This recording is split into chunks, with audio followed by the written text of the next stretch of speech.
It's 4 a.m. I've smoked half a pack of cloves, the whiskey and pills from earlier already wearing off.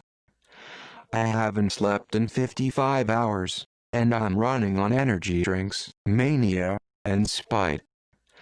I can feel my body decay, and just like that, I'm ready to finish that script, then sleep for 24 hours. After I wake, I read what I've written. It's fucking awful.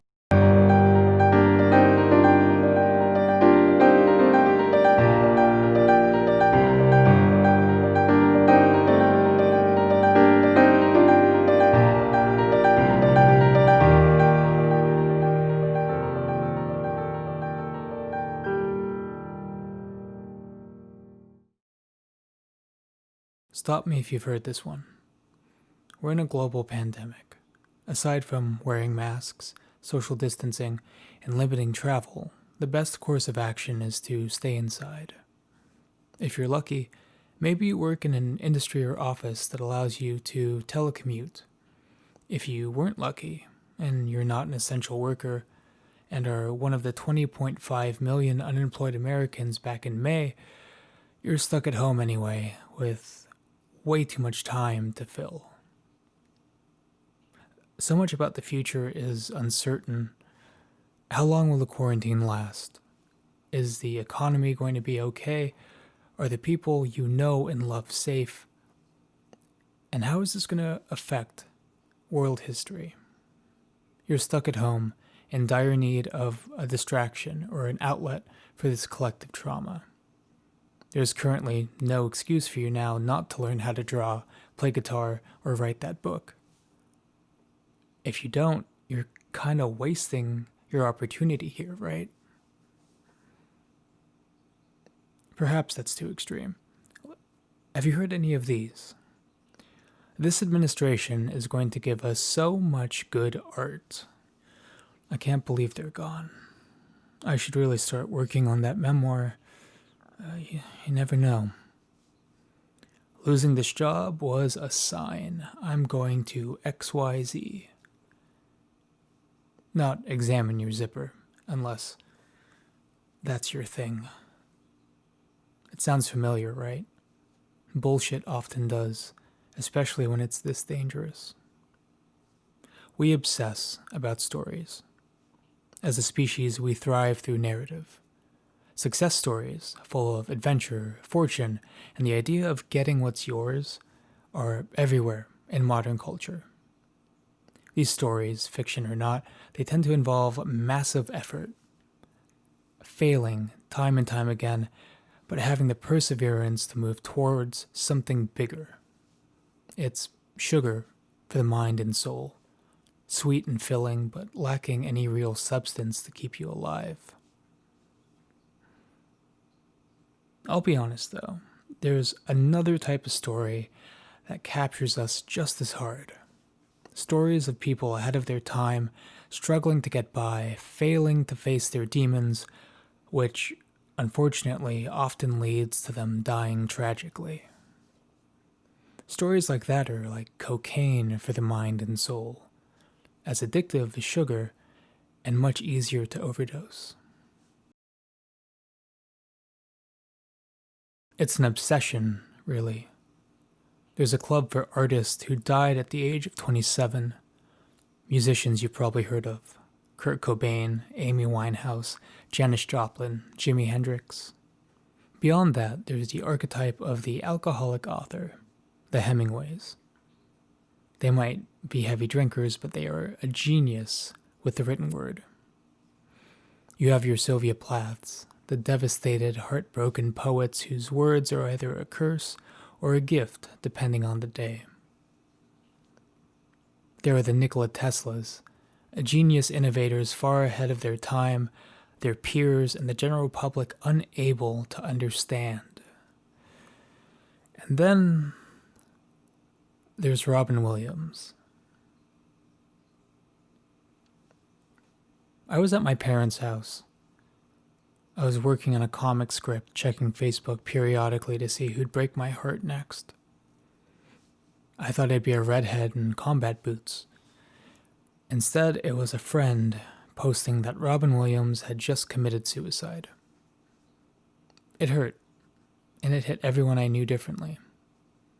In the days that followed, something was going around, a post. It was shared with the best intentions in grief and in comfort. Genie, his role in Aladdin, with something along the lines of, "I set you free." It felt fine at first. A few days passed and I started to feel uneasy, but I didn't know why. It took people smarter than 20-year-old me to explain that Robin committing suicide and being met with, "I set you free," is sending the wrong message to those struggling now. They don't need to see suicide justified as a means to end their pain. Death will never set you free. But if we're talking about suffering for one's art, we have to go back to 1890. Vincent van Gogh is the archetypical tortured artist. I should probably say here, I'll be pronouncing it Van Gogh, because this video is going to be over 40 minutes long and I can't trust myself to say it consistently. I'm an American, I'm sorry. If you Google top tortured artists, which is a fucking gross sentence, you'll see that he's on every single list. But who was he? If you ask an artist, they'll say he's a master painter, someone ahead of his time who has influenced artists for over a century. If you ask a historian, they might tell you that he was misunderstood. He had a public reputation for being drunk. He was considered mad and unhinged by 19th century standards. Even if you ask someone who had never seen a painting of his, and good luck, he's one of the most recognizable and influential artists in history, they probably know that he cut off his own ear. By all accounts, Vincent van Gogh was an outsider, alone with his genius, and he suffered greatly for his craft to the point that it killed him. A piece of pop culture that really wants to sell you on this idea is the Doctor Who episode Vincent and the Doctor. The Doctor, played by Matt Smith, and Amy Pond, played by Karen Gillan, they find themselves in the Musée d'Orsay's Van Gogh collection. They're eavesdropping on a professional tour given by a guide, played by Bill Nighy, who describes Van Gogh's final months as probably the most astonishing artistic outpouring in history. The guide continues to talk about Vincent's genius and how he went unrecognized and ultimately died in poverty. But suddenly, Amy and the Doctor, they notice a spooky face in a painting of a church. And that shouldn't be there, that's weird. The Doctor interrupts the tour and asks the guide approximately when the spooky church painting would have been completed. Without hesitating or needing to look it up, the guide gives an exact 3-day window, less than half a year before he killed himself. And so, that's the adventure. The Doctor and Amy must scurry off into the TARDIS to save Vincent van Gogh from the church painting's spooky face. Let's be honest, it's not really fair to demand strict historical and biographical accuracy here. It's dramatized for people to enjoy, and considering it's Doctor Who, between time travel and aliens, it's really not that type of show. I love Doctor Who. I met my wife dressed as Doctor Who. More importantly, tied to this episode, it was a favorite of mine, if not the one I partially revisited the most. So I'm not throwing Vashta Nerada for the sake of throwing Vashta Nerada. I picked this episode to examine because other than the famous clip at the very end, I hadn't watched it all the way through in years. Since then, I've been in therapy. I've worked on ongoing problems, and I found myself a support system that takes care of me, but also holds me accountable. Watching it now, 6 months into quarantine, It hit me like a police box full of bricks. And not in a good way. The Doctor and Amy step out of the TARDIS and immediately find themselves at a cafe. But not just any cafe. It's the cafe that inspired Cafe Terrace at night. They ask the staff if they know Vincent van Gogh. They respond, well, he's drunk, he's mad, and he never pays his bills. When the Doctor mentions he's a good painter, they laugh in his face. Vincent is actually at the cafe, begging to trade a painting for a drink. That's not a bad deal, he yells. It wouldn't be a bad deal if the painting were any good, replies the host. In 1 minute and 27 seconds, there are 7 mentions of his alcoholism. To keep an eye on him, the Doctor and Amy stay with Vincent for the night. On the way in, he warns them about a piece that's still drying. It's Bedroom in Arlese. The church gets brought up, and Vincent begins to ask why the Doctor is so interested. Oh, the Doctor dodges the question and instead asks Vincent what he's interested in. His answer is, well, art. It seems to me that there's so much more to the world than the average eye is allowed to see. He ponders about how there are more wonders in this universe than more dare to dream.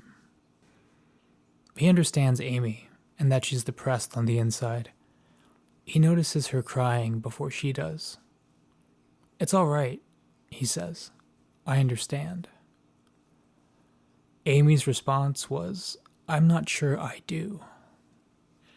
It takes all day for Vincent to paint the church.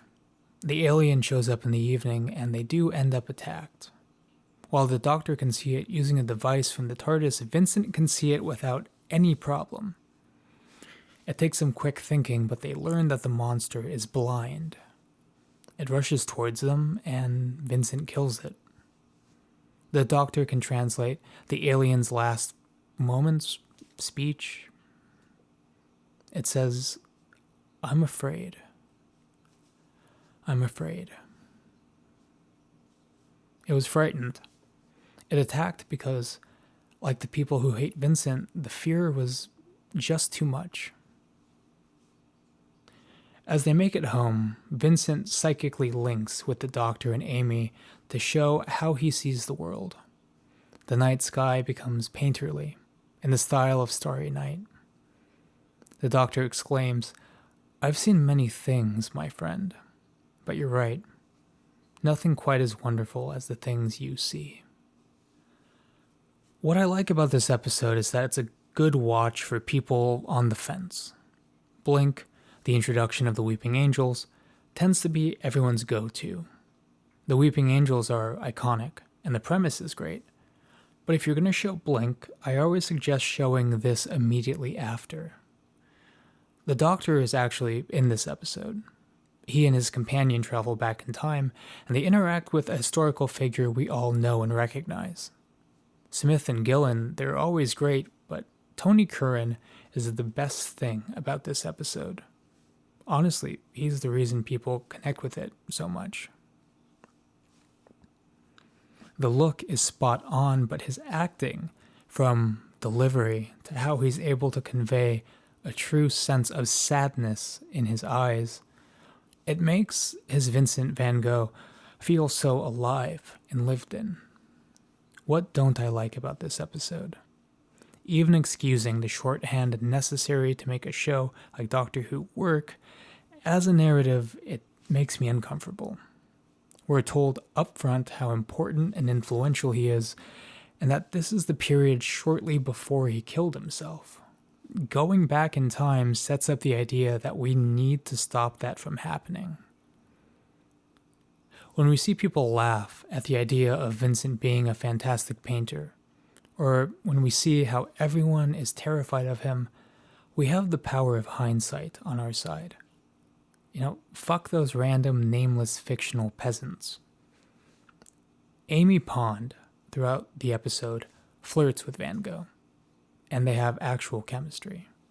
He jokes about having kids with her, And while that's obviously not going to happen, it's not immediately cringy.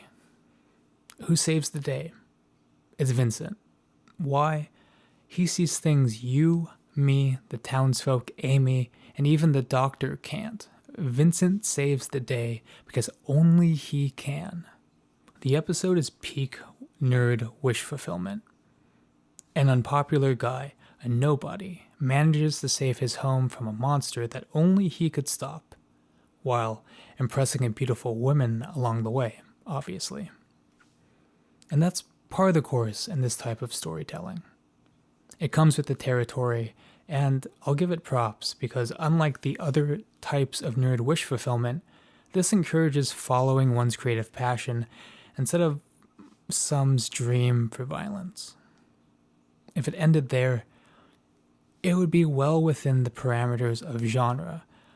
It would be potentially unremarkable, but saved by amazing performances. That's not where the episode ends. What comes next is what most of us remember.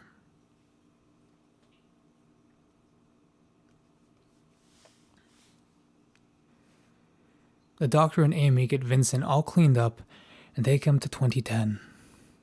Where in 2010? The Musée d'Orsay's Van Gogh collection. That guide from the beginning of the episode, he explains the importance of Van Gogh. How does he describe that mad painter? The most popular great painter of all time. The most beloved. Someone who took pain and tragedy and turned it into something beautiful that no one had ever done before and no one will ever do again. To my mind, that strange, wild man who roamed the fields of Provence was not only the world's greatest artist, but also one of the greatest men who ever lived. Vincent hears all of this, sobbing tears of joy. They take him back home, and he says that his life is entirely different. Amy immediately goes back to the gallery. Vincent van Gogh still killed himself on the exact same day. She says, "We didn't make a difference at all." The doctor gives some very poignant advice about how life is a collection of good and bad things, and they don't cancel each other out. They gave Vincent more good things in his life. Plus, they did change some things. The spooky alien is gone, and now a painting of sunflowers reads, "For Amy." Writing the script, around 3 a.m. on an uncomfortably silent summer night, I'm distraught.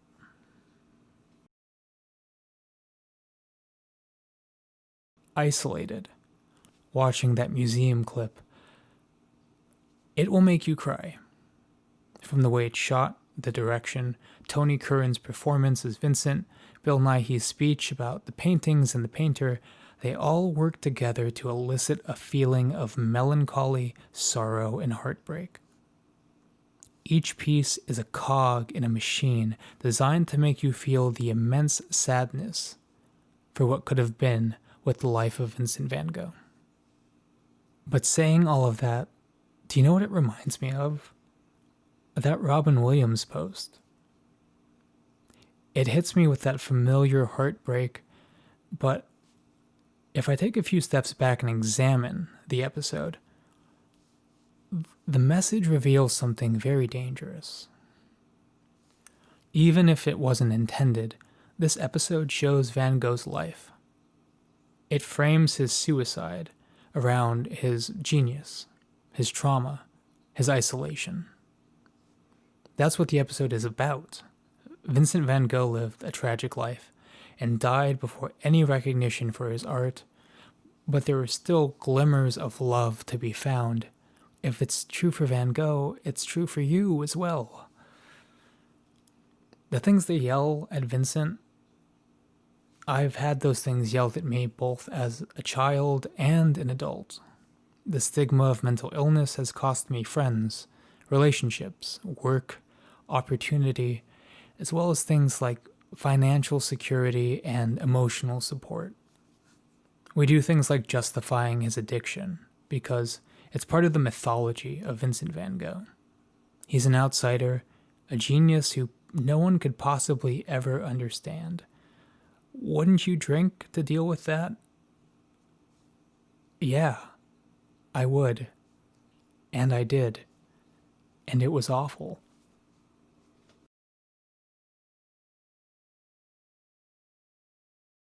Amy genuinely cares about him. But she also believes that a grand gesture, one massive moment of validation for his life's work, a century later, people considering him the finest artist who ever lived, that will fix his mental illness. Dropping him in the middle of all of that, letting him see how important he is, that's supposed to stop him from killing himself. And when he does it anyway, Amy blames herself that she couldn't save him. The episode doesn't leave us with our surrogate asking, it really has to be like this? It shouldn't be. What can we do? The episode ends with our surrogate being told what you did for him was really nice. There's nothing else we could have done. The former throws the question to us, demanding the audience to have empathy and help those we don't think much of. And the latter just feeds the idea of easy answers, grand gestures. It shifts the focus away from Vincent and onto Amy. The episode still ends with Vincent being dead. Yeah, it does. Matt Smith's note of bad things not spoiling good things, it's something to keep in mind. But at the end of the day, from how the plot is structured to the motivations of the characters to the performances, the episode uses trauma, abuse, and his art as the reasons why Vincent killed himself. His trauma is tied directly to his painting ability, and his addiction is tied to a coping mechanism to deal with the isolation and baggage that comes with being ahead of his time. They factor into his death, sure, but it harms everyone when we culturally link genius, innovation, and suffering. It's argued that Vincent van Gogh had today what we'd call bipolar disorder. His alcoholism, lack of immediate personal support, and distrust of those around him factored into his suicide. I have bipolar disorder. I'm an alcoholic. For the longest time, I lacked a regular, meaningful support system that made me distrust family, doctors, and the people around me. I've also tried to kill myself. A lot. Twice in 2018, 2 days back to back.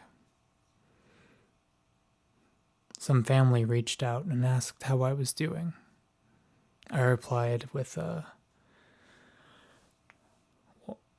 boy, are my arms tired. I use humor to cope with things like this because old habits die hard.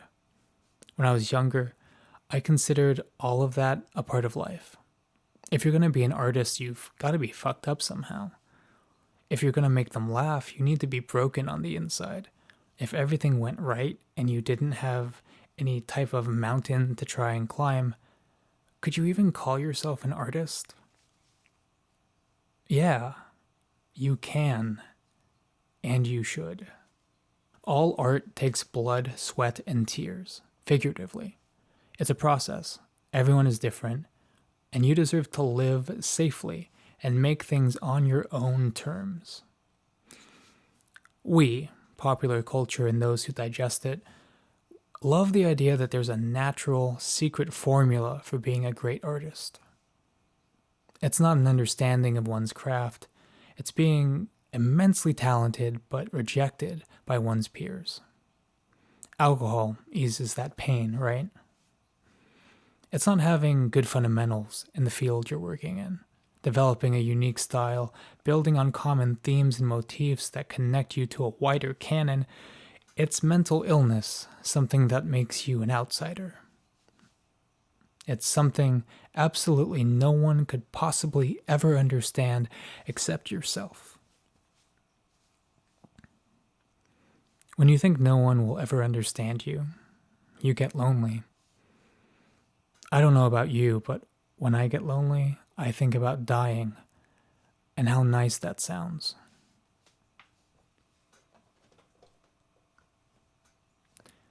Van Gogh's life, like yours, like mine, it shouldn't be mythologized, rationalized in hindsight after it's over.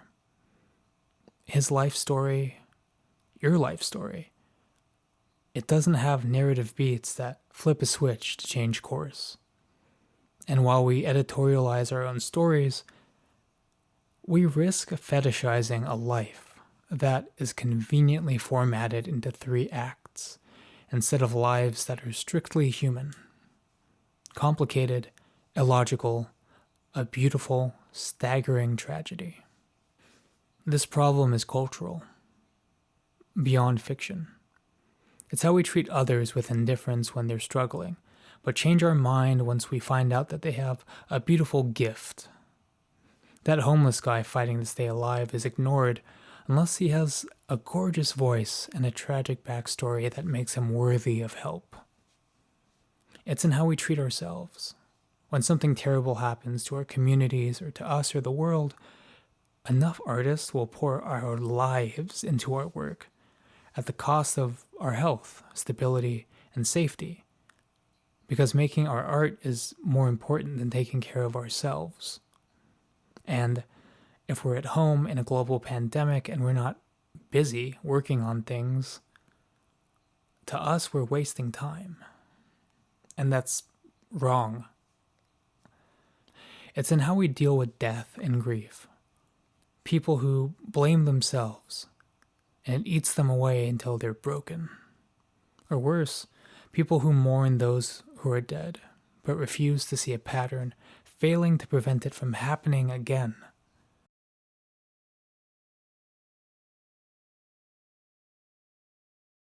If you're going through hardship, things covered in this episode, I have resources all over the video. It'll be in the comments, the episode description, plus links to charities and organizations helping those in need, in particular the Trevor Project, that helps LGBTQ youth with mental health resources and counseling. I mean this with all of the love I can muster. What you're going through, it's not 1 in a million. You're not alone in this.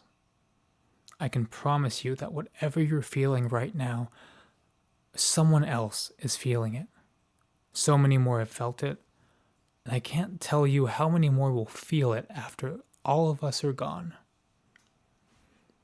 If you struggle with mental health, addiction, or just feel unsafe, you deserve professional help with zero stigma and support moving forward.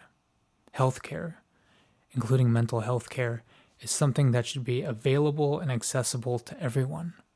Even madmen living alone with empty bottles that paint sunflowers. If you disagree with that, I have zero respect for you. Don't look at all of that pain as the reason you make art.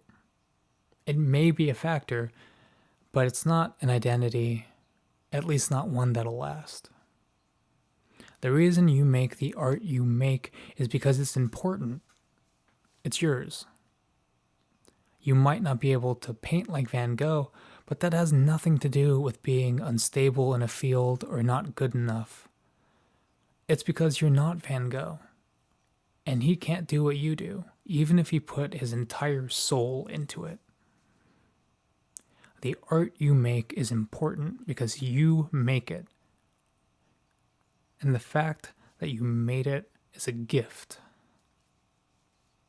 Hang in there. Remember, there's always another way. You aren't a genie bound by the lamp. You're you. A person whose art makes this world so much better. You deserve to feel loved, safe, and see that tomorrow is full of music, books, poetry, paintings, and more. Because you don't have to suffer to make something beautiful. You just have to be you. You're doing great.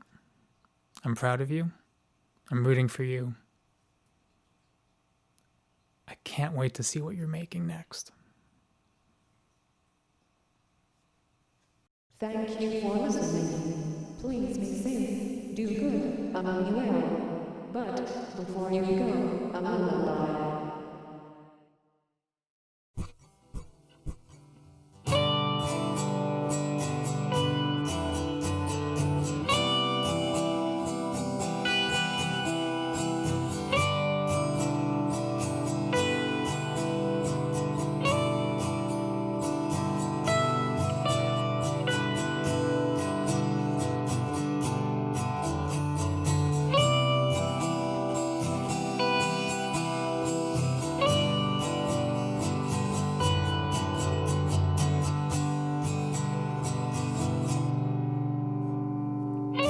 True love will find you in the end. You'll find out who was your friend. Don't be sad, I know you will. But don't give up until true love will find you in the end.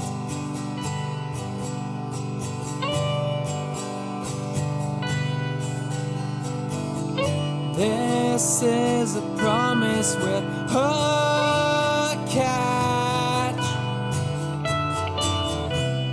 and only if you're looking could it find you. 'Cause true love is searching through, but how could it recognize you unless you step out into the light? Don't be sad, I know you will, but don't give up until true love will find you in the end.